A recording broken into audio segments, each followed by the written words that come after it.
किसी गांव में रमेश नाम का एक सीधा साधा व्यक्ति रहता था। वह बहुत ही साफ दिल का था। आयु अधिक हो जाने पर भी वह बच्चों की तरह भोला था, इसलिए सब मन बुद्धि कहकर उसका मजाक उड़ाते। वह जहाँ भी कोई काम पकड़ता, थोड़े ही दिन में काम छिन जाता, क्योंकि दुनिया के साथ चलने के लिए कपट बुद्धि जरूरी है।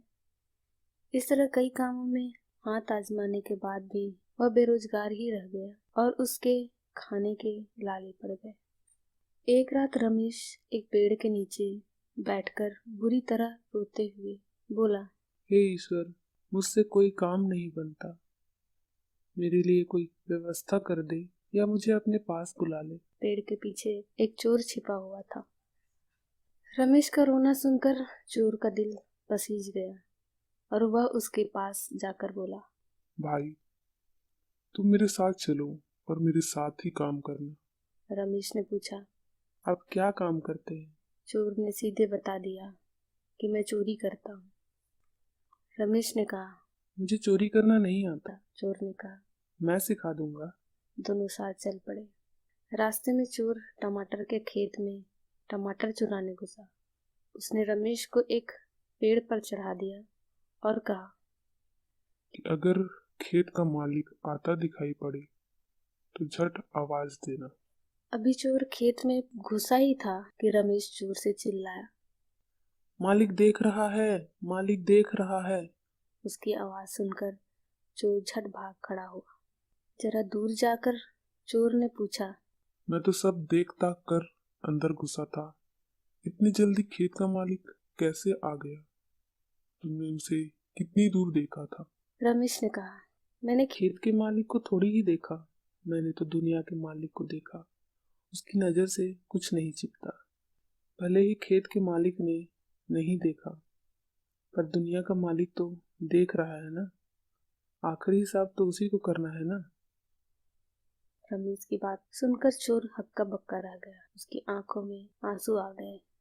भाई, सब मुझे बोलते रहे कि यह काम गलत है। मैंने कभी किसी की न मानी, पर आज तुमने मेरी आंखें खोल दी। सही कहा है, आखिरी हिसाब तो उसी सारे जहां के मालिक को ही देना है।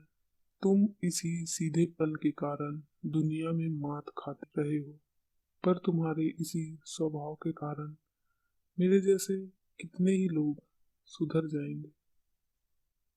तो चलो, आज से हम दोनों नेकी से कमाई करते हैं। आज जितना भी मिलेगा मिल बांट कर खाएंगे। इस तरह चोर भी सुधर गया और रमेश की भी व्यवस्था ईश्वर ने कर दी। एक 8 साल के लड़के को मैथ्स पढ़ा रहे टीचर ने पूछा, अगर मैं तुम्हें एक अनार दूं, फिर एक और अनार दूं और फिर एक और अनार दूं, तो तुम्हारे पास कितने अनार हो जाएंगे? लड़के ने कुछ देर सोचा और फिर अपनी उंगली पर जोड़ने लगा। 4।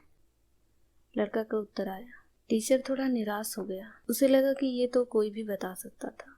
शायद बच्चे ने ठीक से सुना नहीं। टीचर ने मन में सोचा। उसने पुनः प्रश्न दोहराया। ध्यान से सुनो। अगर मैं तुम्हें एक अनार दूं, फिर एक और अनार दूं और फिर एक और अनार दूं, तो तुम्हारे पास कितने अनार हो जाएंगे? लड़का टीचर का चेहरा देखकर समझ चुका था कि वो खुश नहीं है। वह पुनः अपनी उंगलियों पर जोड़ने लगा और सोचने लगा, ऐसा क्या उत्तर बताऊं जिसे टीचर खुश हो जाए। अब उसके दिमाग में ये नहीं था कि उत्तर सही हो, बल्कि ये था कि टीचर खुश हो जाए। कहा 4। टीचर फिर निराश हो गया। उसे याद आया कि लड़के को केला बहुत पसंद है। हो सकता है अनार पसंद ना होने के कारण वह अपना फोकस लूज कर दे रहा हो। इस बार टीचर ने बड़े प्यार और जोश के साथ पूछा, अगर मैं तुम्हें एक केला दूं, फिर एक और केला दूं और फिर एक और केला दूं, तो तुम्हारे पास कितने केले हो जाएंगे? टीचर को खुश देखकर लड़का भी खुश हो गया और अपने उंगलियों पर जोड़ने लगा। उसके ऊपर कोई दबाव नहीं था, बल्कि टीचर को ही चिंता थी कि उसका नया तरीका काम कर जाए। उत्तर देते समय लड़का फिर थोड़ा झिझका और बोला 3। टीचर खुश हो गया। उसका तरीका काम कर गया था। उसे लगा अब लड़का समझ चुका है और अब वो इस तरह के किसी भी प्रश्न का उत्तर दे सकता। अच्छा बेटा, तो बताओ, अगर मैं तुम्हें एक अनार दूं, फिर एक अनार दूं और फिर एक और अनार दूं, तो तुम्हारे पास कितने अनार हो जाएंगे?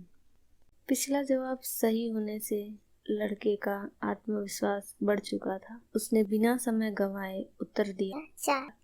टीचर क्रोधित हो उठा। तुम्हारे पास दिमाग नहीं है क्या? जरा मुझे भी समझाओ कि 4 अनार कैसे हो जाएंगे।